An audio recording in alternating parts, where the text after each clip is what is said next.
at Edda, we are deeply involved into the AI space.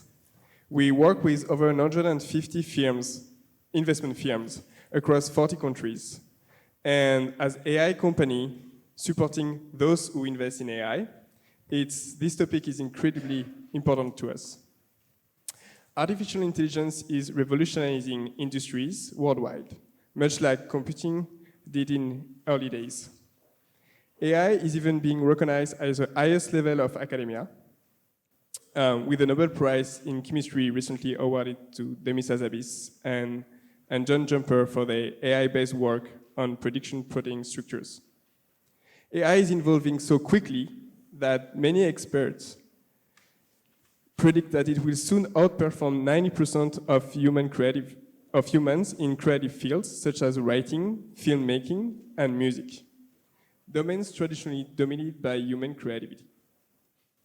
In Edda's particular case, we are leveraging AI to automate up to 90% of the fund's investment tasks for venture capital and private equity firms. This all shows how AI impact reaches far beyond just tech, influencing industry like finance, investment, health, defense, or entertainment. AI is transforming every aspect of businesses from organizational structures to regulation and how companies innovate and transition to AI-driven economy. The speed of AI adoption is far greater than what we saw with the digital transformation less than 2 decades ago. With that, I'm thrilled to welcome 3 specialists who will share their insight and explore how AI being applied to real-world scenarios. Thank you for joining us today. Great. So my first question is for you, Michael. So maybe you can switch the mask. Great. Hello. Great. So after setting your AI company, Clara Labs, in 2020, you moved recently into early-stage investing, correct? Correct. Great. So as a former AI company founder and trained engineer, what do you now look for as an investor? Good question.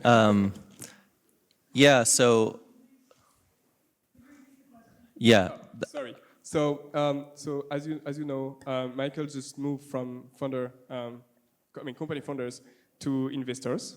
So the question is now, as an investor, what he looks for when you look at the new companies. Thank you.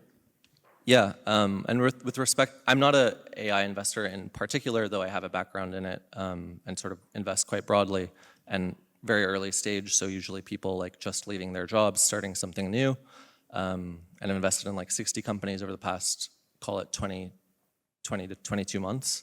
I think with respect to AI sort of broadly, there are all these forces that contribute to a way of thinking about it that are really skeuomorphic with respect to people.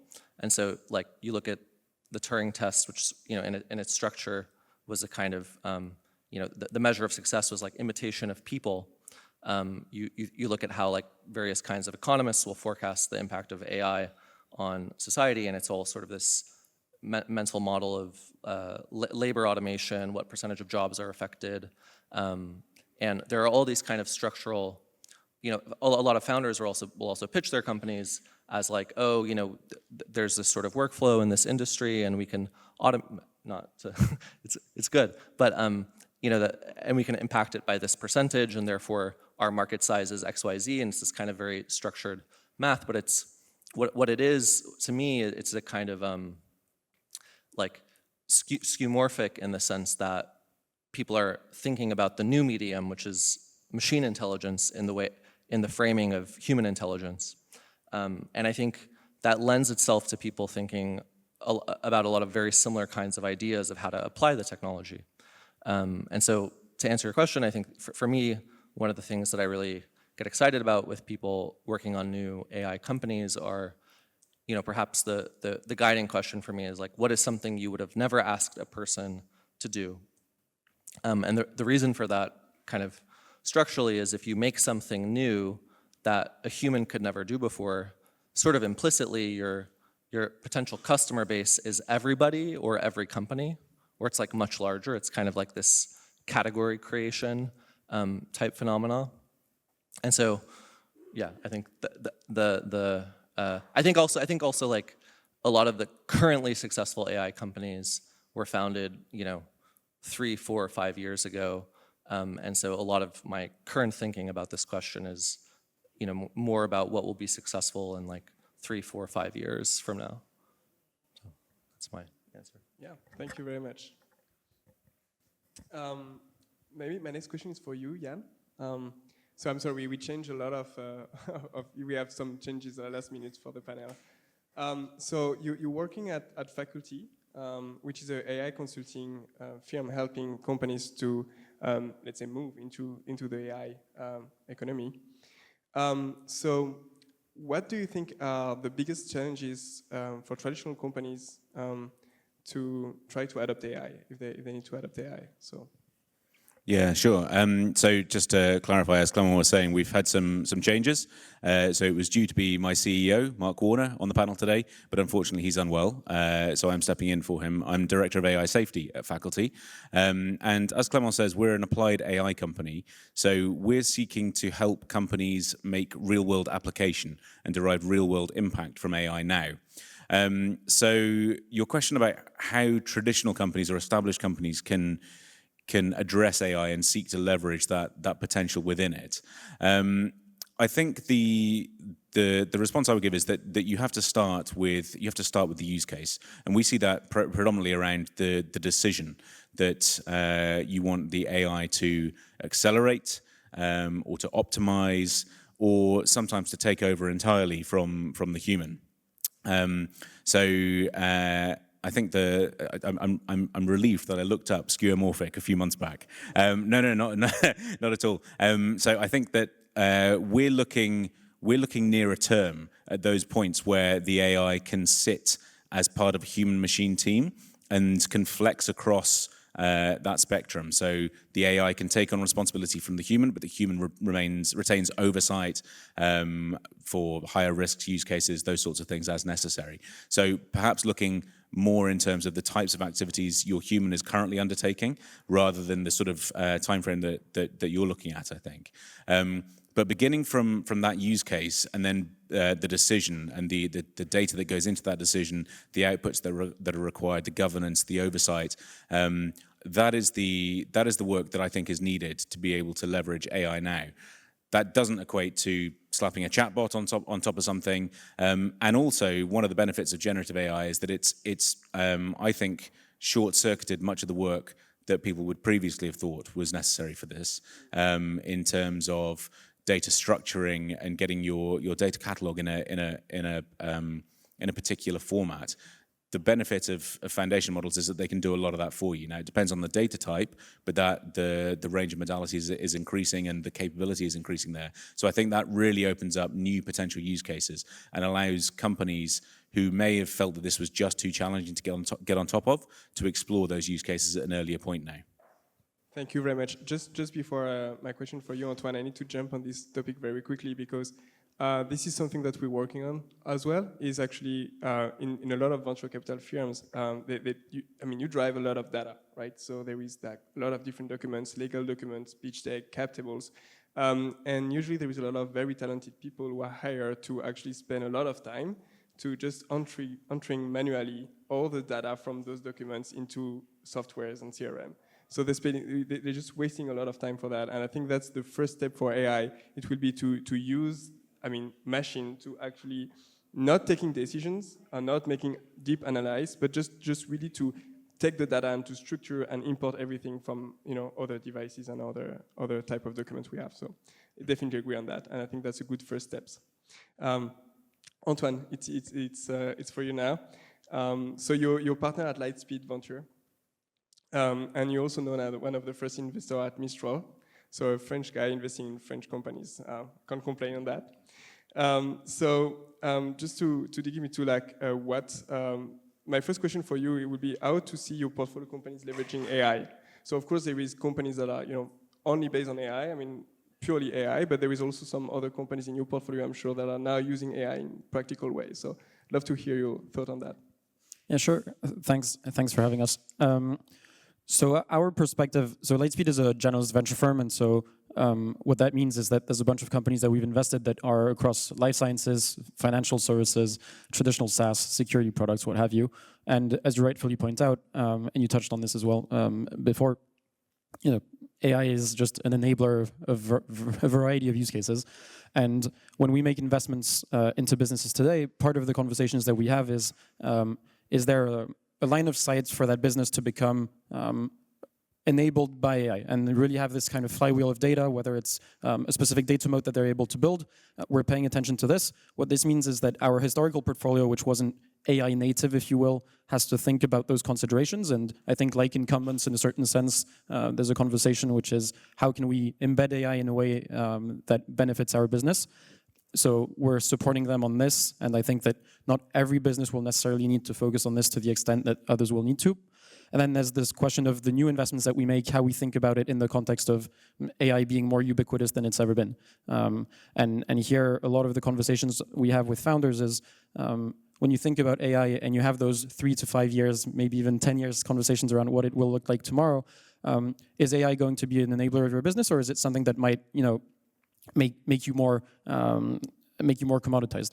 And so we don't have a crystal ball, but as we, when we invest in early stage, essentially, and we speak with founders, and there's maybe some founders in the room here, I guess we care more about the process and the thinking that has gone into the answer than the answer itself, because the answer might change in the 6 months to years time with the pace of change.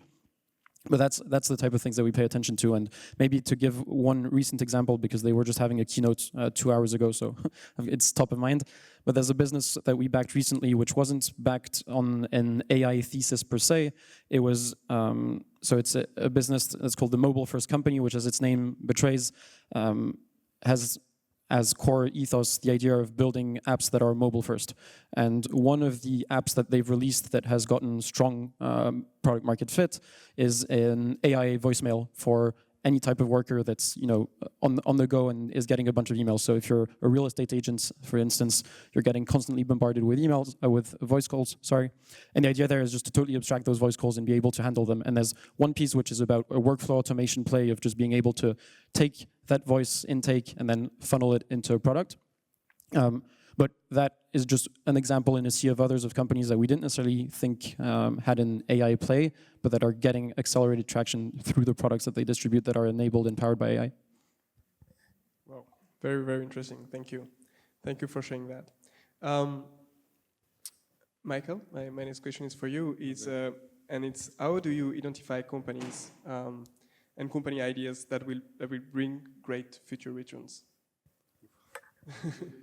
A very simple question. Yeah. You could ask it. I feel like this is sort of like some kind of standard VC question that would be great to know definitively the answer, and everybody has their own version of the answer. Personally, and this is sort of deviating slightly from just AI, but I sort of think of, in the world we live in today, intelligence is becoming abundant. Also, capital is becoming more abundant, especially for venture, because there's a lot more money in venture, especially at the early stage, than there was historically. And so I think kind of quite fundamentally what becomes scarce is sort of psychological drive, like how driven is somebody, and then how fast can they figure things out. Because like sort of the physics of it is like your true runway is like how long will you go at this? Because you can sort of always find somebody who's willing to underwrite you experimenting a little bit more, and then within your sort of psychological runway, there's like how quickly can you compound on figuring things out.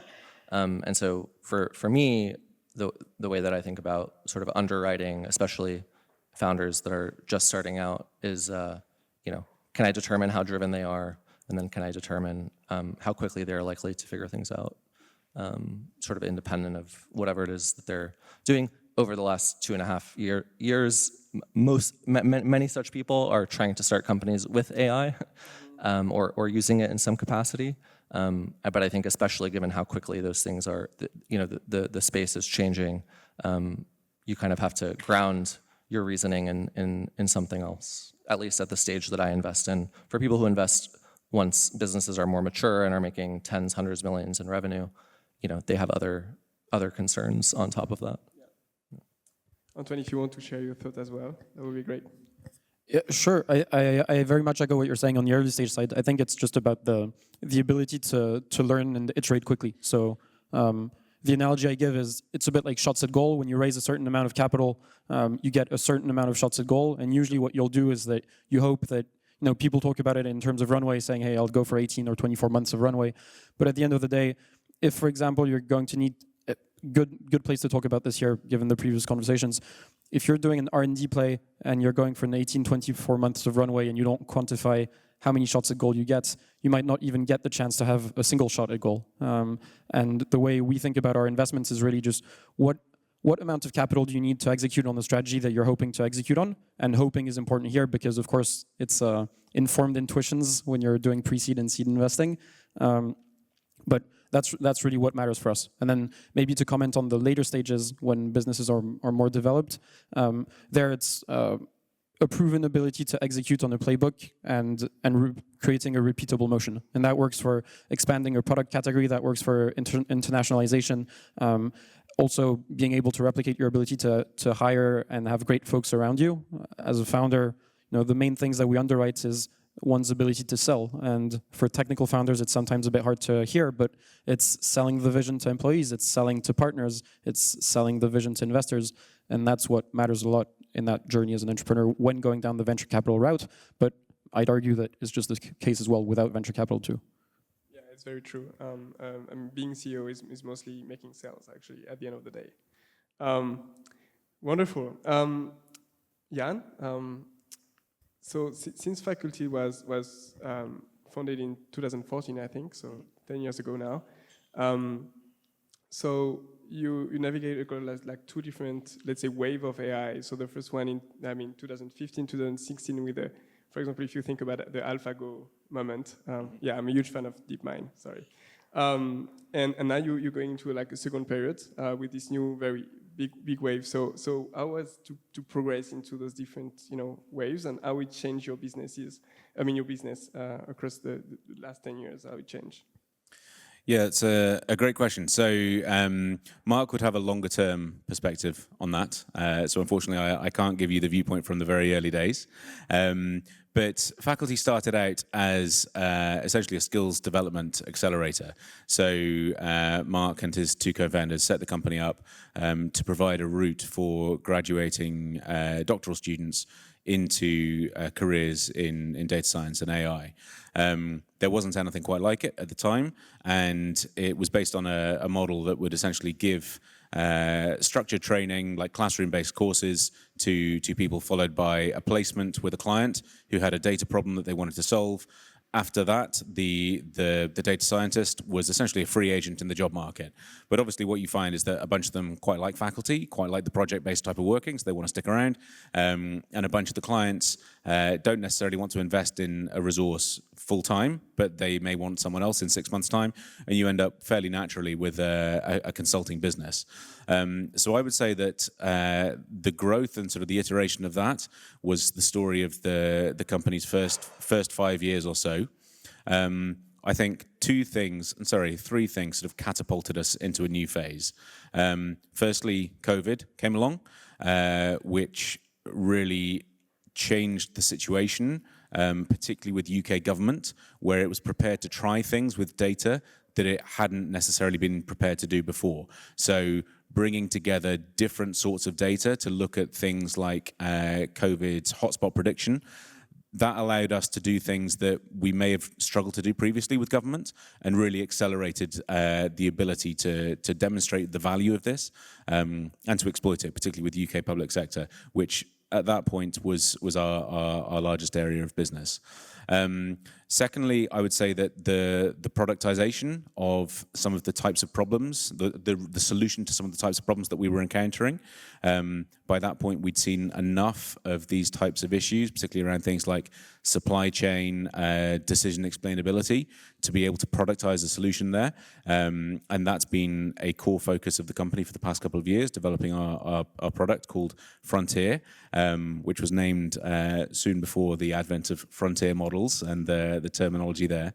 And lastly, it's been the generative AI boom. So since the launch of ChatGPT in particular, that has transformed the way in which businesses. So it's created this fear of missing out, this demonstration of what is feasible with AI, the new capabilities that are there, and it's meant that we have been running very hot. And also, I think one of the things that faculty does well is we will tell our clients or those who come to us when they do not need a frontier AI solution, when they just need good old-fashioned AI. And one of the things that I do think is worth considering, and I've noticed it today as well, when we talk about AI, we're often talking across purposes. We're talking about AGI or future AI developments, whereas what we have now would have been seen as significantly beyond what we think it is now, just a few months back.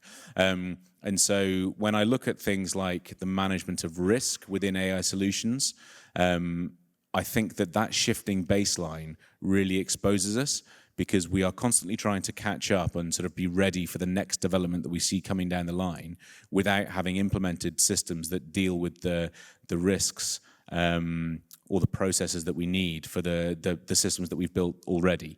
And I think that's an issue that I would say we need greater focus on. Thank you very much. While I was preparing this panel, I was looking at an interview from Iain, the guy who is leading AI in Meta. And he was saying that actually, for example, the LLM, they got that into the lab since a very long time, and they didn't expect anything very interesting from that. But actually what really changed is what really surprised them is actually the usage of it. So they really didn't expect to get a lot of people starting to ask questions about that, on AI, and trying to get some answers from that. And I found it very interesting, because actually what changed the way we use, to change the way we see AI is not actually the technology itself, but the usage of this technology. And I think that's a good transition to the next question for you, Michael, which is, I know now you're not investing only in AI, but sadly that's the topic of the day. Great. So can you tell us about some more interesting AI solutions and vertical they tackled, and what's the most interesting, let's say, AI project you've seen recently? Sure. Well, I would go back first and say I actually don't think that we yet have had the moments that will really define what people come to think of how AI is integrated in their lives. I feel like we're probably, this is just my opinion, but I think we're still in the phase of the television was just invented, and the thing we're broadcasting on TV is like a radio show. But it happens to be on a screen, but it's just two people talking to each other on audio. And this is Marshall McLuhan, media theorist. I'm heavily a fan, and I think we're doing the same thing with we'll use machines to do what humans have done, and it's very fundamentally engaging to talk to a thing that's kind of like you, and it's somewhat compelling. And I was struck by the stat shared earlier. I forget the woman's name, but she said 15% of people in the US and UK are regularly using AI in some capacity. And I think I think people kind of project these things forward very quickly from how it currently has been integrated in our lives. And I think we don't. If you put yellow pages on the internet, you do not arrive at Twitter. If you put a human in a chat box, you do not arrive at question mark. And I think what those question marks will be the defining products, companies, et cetera. I think people are quick to crown the current things that have been somewhat of a cultural phenomena as the end state. But I suspect we're probably still very early in this sort of productization of the technology. So that doesn't answer the specific question. I was going a little bit general, but I think there's you know, one product I really like is, and this is just like, you know, it's a product that lets you make these little sort of characters that like hang out in Discord with you and your friends, and you know, it's just sort of this like cute toy thing, but it like millions of people are obsessed with like hanging out with some like little character they created in their Discord, their like anime fandom Discord with their friends, and it's like bringing this sort of, you know, entertainment world to life in like a way that they can interact with. And I think, you know, that kind of thing, you know, just strikes me as like more imaginative and interesting. But I just think, you know, I don't have the answer to this question. I hope to meet founders who do have the answers to this question. So No, but it's a kind of answers. It's actually, you're not necessarily looking for something specific. You actually want to be surprised by the technology itself, right? yeah, I have a bunch of ideas, and every time I meet somebody, my hope is that they leave me with some kind of really exciting thought that I never had myself. Antoine, we met a couple of weeks ago at the Italian Tech Week, and you were giving an interview about you know, the European startups and why you were so enthusiastic about Europe. I mean, AI in Europe.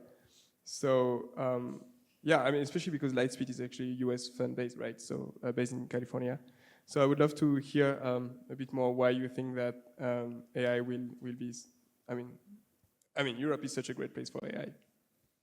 Yeah, sure. So, yeah, as you're saying, Lightspeed started off as a US firm. Now we've got a global presence ranging from Southeast Asia, India, Israel, Europe, and in US. And so in Europe, our physical presence is across the UK, France, and Germany, just because they're the most dynamic hubs that we're seeing from a startup ecosystem perspective. And part of the conversation that you're referencing to was discussing the reasons to be optimistic about Europe. Because if you're spending anywhere near as much time as I'm spending on Twitter, then there's not necessarily a lot of reason for enthusiasm when you see people talking about Europe. And then we've got the Mario Draghi report coming in. There's not necessarily much reason for enthusiasm. And so the reason for which we were discussing this was that we're talking about the raw ingredients that exist today to have successful startups in the field of AI and to continue building that you know, I wouldn't call it a lead, but continue being an active player in the global scene relative to the US and China. And so the discussion we were having at the time was about how on the research side, we're now finally seeing researchers that are thinking about commercializing their research at a faster clip than what was previously the case. We're seeing that the capital that's being deployed across Europe is more than it's ever been. Now, there's a question to be had whether, you know, is that capital from within or is that capital from other pockets of capital from Asia or from the US? My perspective is that I'd rather have any form of capital coming into Europe. And of course, if you can have it homegrown, that's better. The challenge that we have in Europe, broadly speaking, and it also applies to the UK, is just the liquidity markets for the largest businesses and startups isn't what it is in the US. So when it comes to technology investing, unfortunately, a lot of the innovation that's coming out of those ecosystems is to a certain extent doomed to think about listing in the US unless things structurally change. But if you think about the talent, we're having top quality researchers where the best labs are setting up a presence across Europe to capture that talent. We're having on the operator and founder front, operators and founders that have seen scale within successful European startups. So that talent flywheel is spinning faster than it's ever been spinning. So if you take talent, you take capital, and you take a regulatory environment, which I do believe is favorable to innovation, granted you push it in the right direction, those are the raw ingredients for success. Now, it takes a village, but I think we're in a good spot. Yeah, there is a lot of work to do, but we're on our way, right? Basically. Michael, do you have any opinion on that as well? On which one? I mean, on the fact that Europe is, because yeah, of course you're based in the US, right?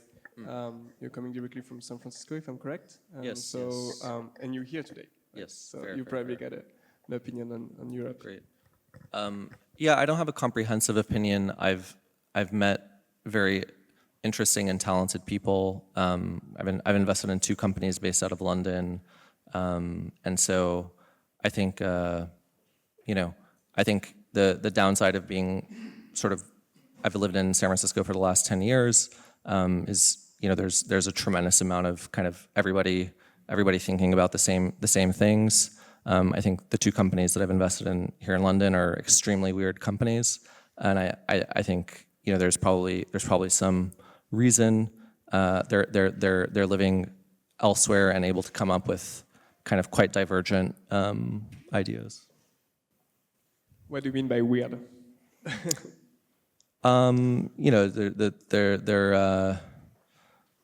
There's one company operating out of a warehouse in London, building a certain kind of robot that I think is really interesting. I can't say too much about it. And then another one that's kind of operating at the intersection of cryptography and machine learning. I think C2PA was mentioned, but there's sort of a ton of frontier cryptography research that has roots in some European universities, and those people are here, and then they start companies here because their lives are here, and that's one such company. And so, yeah, great ideas are everywhere. Thank you very much. All right, I think that's everything for me. So if there is any question in the audience, that would be great to hear you guys.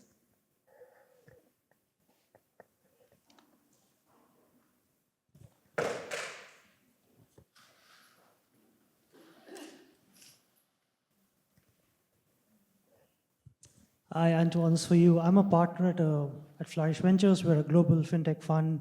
I was speaking to Michael earlier. I'd be curious to see what kind of applications of AI are you seeing in financial services from your vantage point?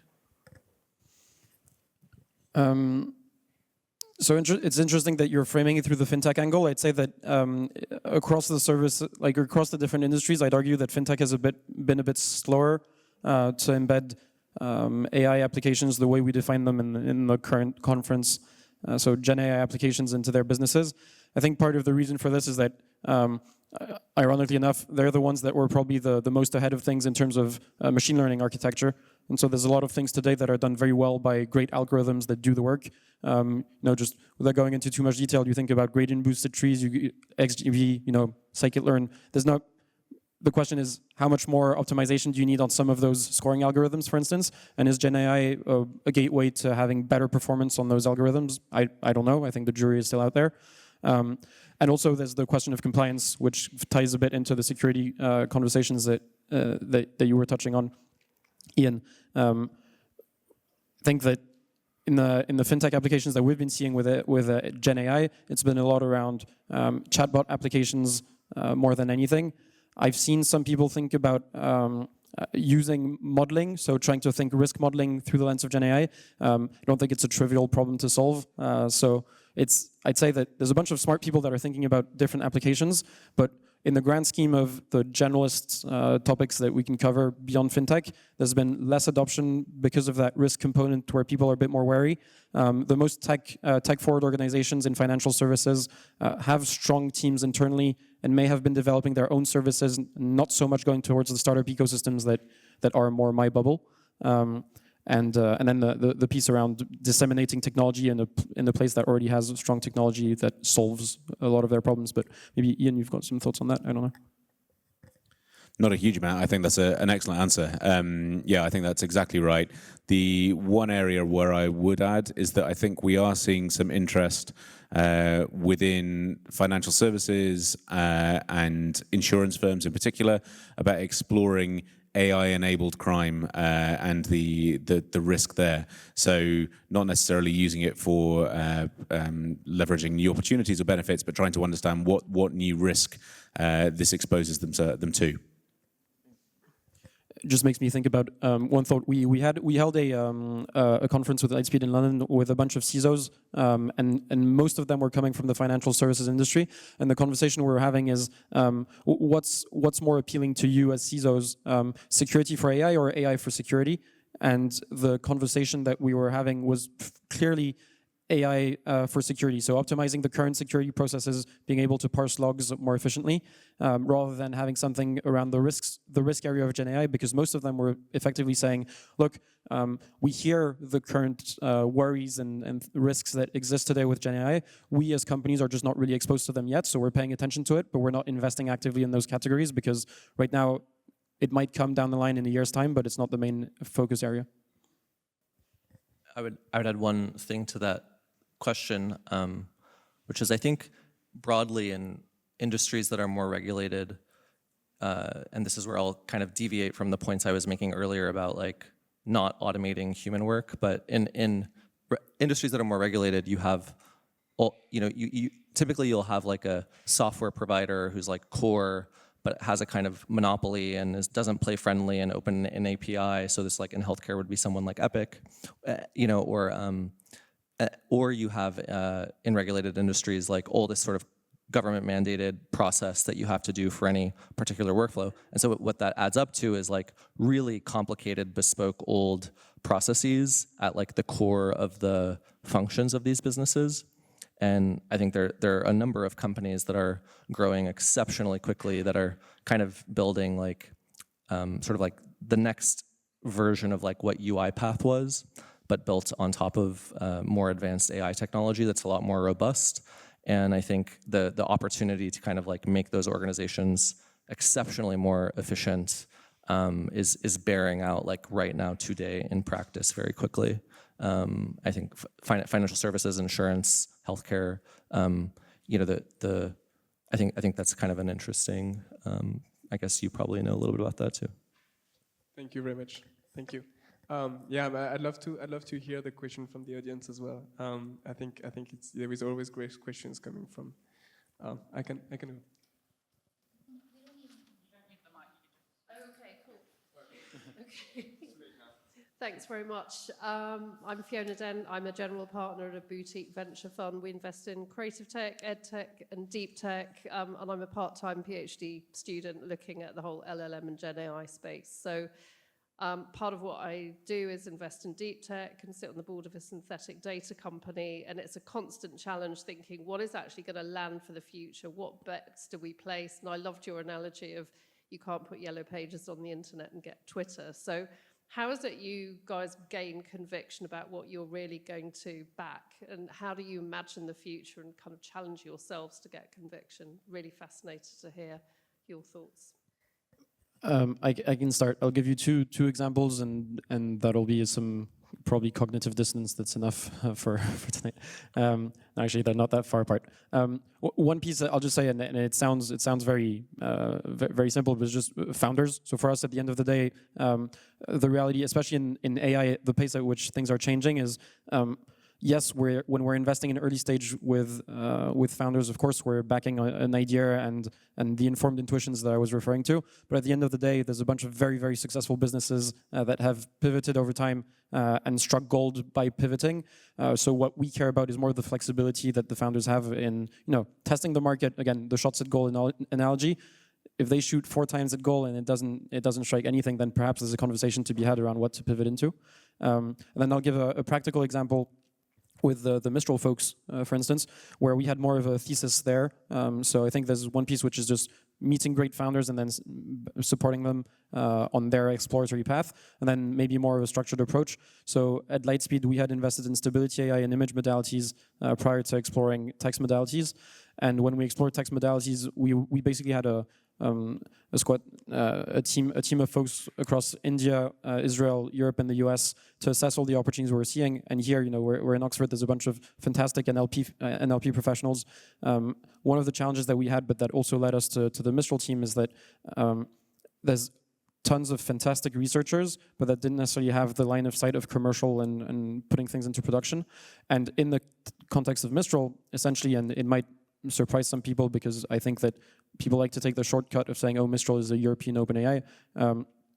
The bet on the Mistral folks was a bet on the ability to commercialize a technology that is emergent but has proven commercial interest. I think if you look at OpenAI back when they were funded by the likes of Costa, there's not many venture funds, despite what people may be saying, that would have backed them at the time, because at the time it was a pure research project. And back then, I was working in data science, and most of the people in my team, we were all saying, "Oh, it's a fantastic thought experiment. It's going to go nowhere." And then here we are. But so in the context of LLMs, to cut it short, the point was that we had a thesis on the types of founders that we were looking for, the approach that we thought was relevant, and it so happened that it ended up being the Mistral team. It could have been any other team in the US or in Israel or in India, but it happened being this one, and that was more of a proactive approach on the specific thesis. That's a much better answer than I'll give. But the thing that I could relate to you about is that our fund is much smaller than Lightspeed in people and capital. And so running a process like that is atypical for us. But I think for me, I think one thing I have thought about, and we don't think of ourselves as deep tech investors, though we've made many such investments that people would classify as that. But I think one or two examples that come up are, I think there's a lot of interesting opportunity around like second order effects or second or third order effects of AI, and to say like what R&D makes sense to start doing now, given that you have this new capability.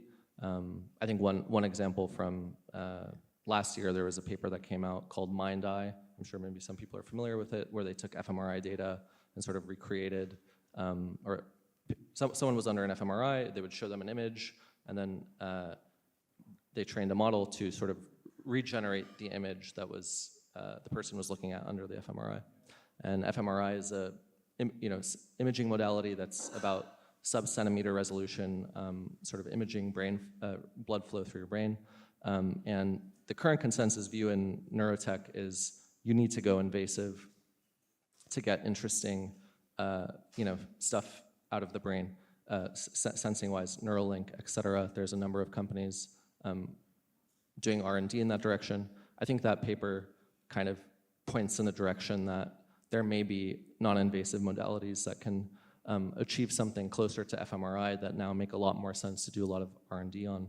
So we've made some investments in that area, but I think that kind of, at least with respect to AI in particular and deep tech, that is a kind of thinking that I think can help identify areas for R&D that maybe still feel a little bit like it's too early, but maybe it's just right.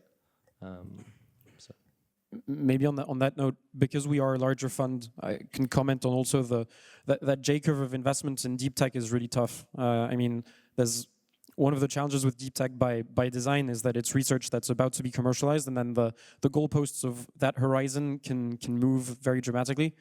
And so for us, one example I'll share is that we've got a team of life science folks that cover some what would be defined by anybody in this room as deep tech. That's integrated into our fund.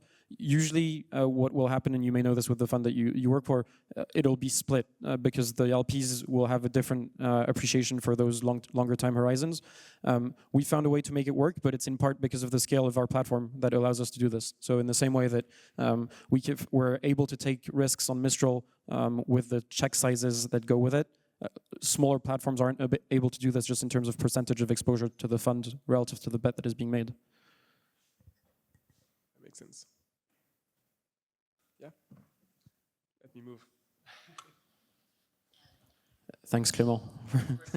I was just wondering if you could just shed some light on your valuation method, because I think OpenAI recently, in their fundraising round, there's something really interesting about their metrics.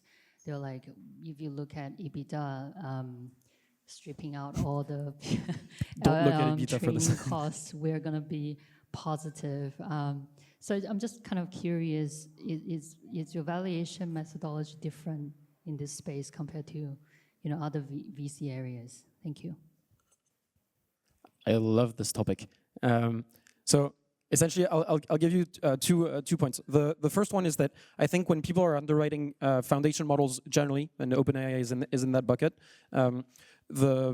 it sounds crazy to hear the amounts that have been raised at inception rounds. You hear, like Series B or Series C amounts that are raised at inception. And you're like, wait, what is going on?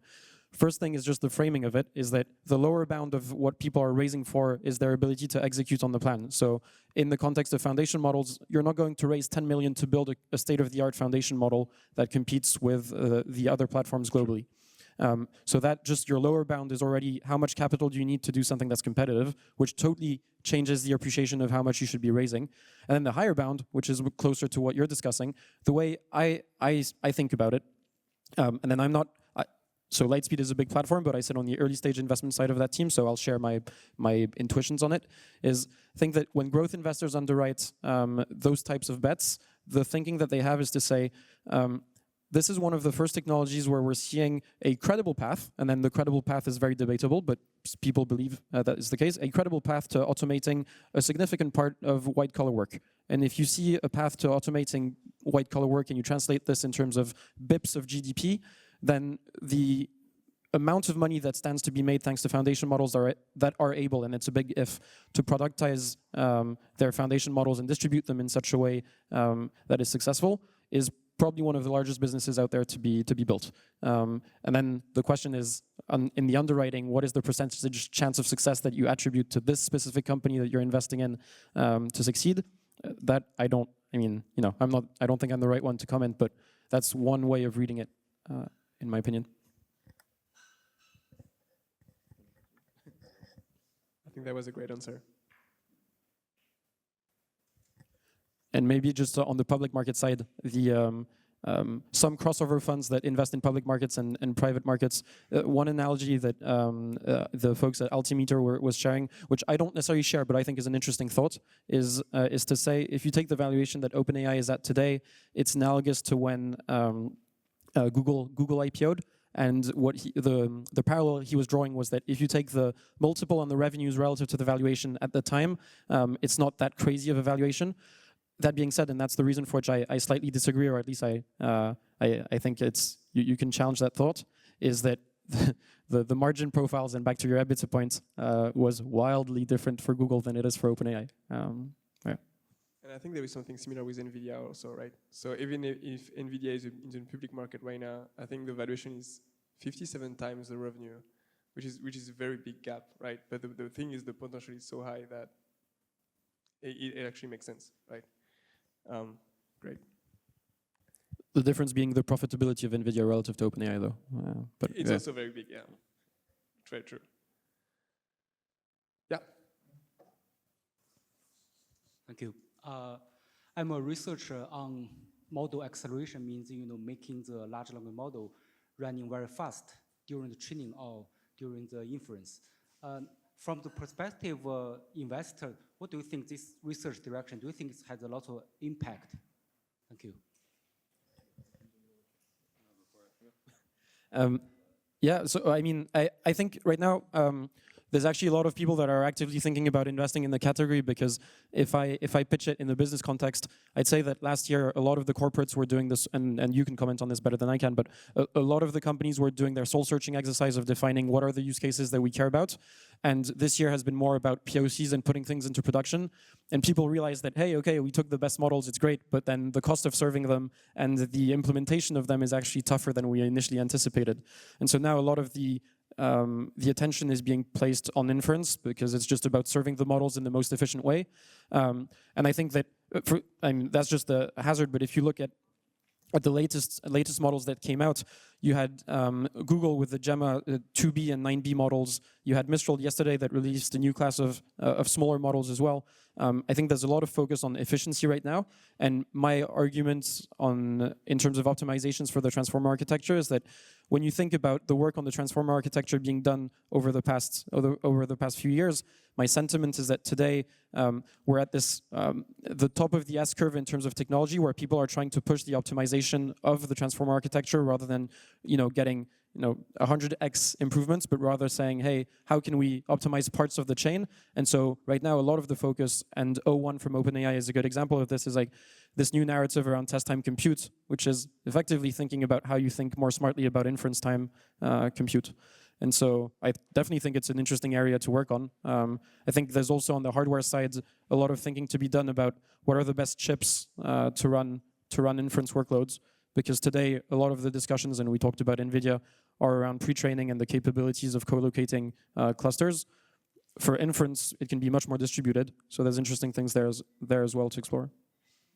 One point I would add is, again, kind of like the emergent unknown piece of this is, if you can generate an image in a second, that you think of the thing as like a thing that generates images, but if you can generate an image 1,000 times a second, you think of it as like a totally different medium. And so I think there are also like unexpected upsides to bringing inference way down, because it lets you use machine intelligence to do things that machines are uniquely good at, which is, which on the output side could be very fast generation. On the input side, it could also be scanning. Like I'm incredibly bandwidth limited. I can consume like, 10 words every 3 seconds or something. But if inference time is incredibly small, you can go really, really fast. And I think that accentuates the inherent affordances that machines have over us. So probably unexpected, interesting upside. My perspective isn't as an investor, obviously, but in terms of the potential impact and the market understanding of that capability at the moment, I think that we are still in a stage, touching on your point earlier, Michael, I think, where the market is still baselining its understanding of frontier AI against people. So I think for the vast majority of use cases that people are actively pursuing in companies at the moment, I don't think a transformative acceleration of model inference time is going to be significant because they're still baselining it against their human staff. I think that we need to get beyond that and understand more about how these systems can operate and run other systems. And that's where I think you get a transformative acceleration. A transformative acceleration would be significantly impactful. But I think that we're still probably a good, we're further back than I thought we were. I've had conversations recently where I've had to go back to conversations that I was having maybe 12 months ago and say that no, AI can do this. This is a suitable solution, because people are still stuck in this kind of chatbot mentality. We were talking before about the UX being the thing that opened up the generative AI sort of boom. But people are still fixated on that UX as the way to access this level of capability. And I think we need to get beyond that. And that's where I think accelerations will be really impactful.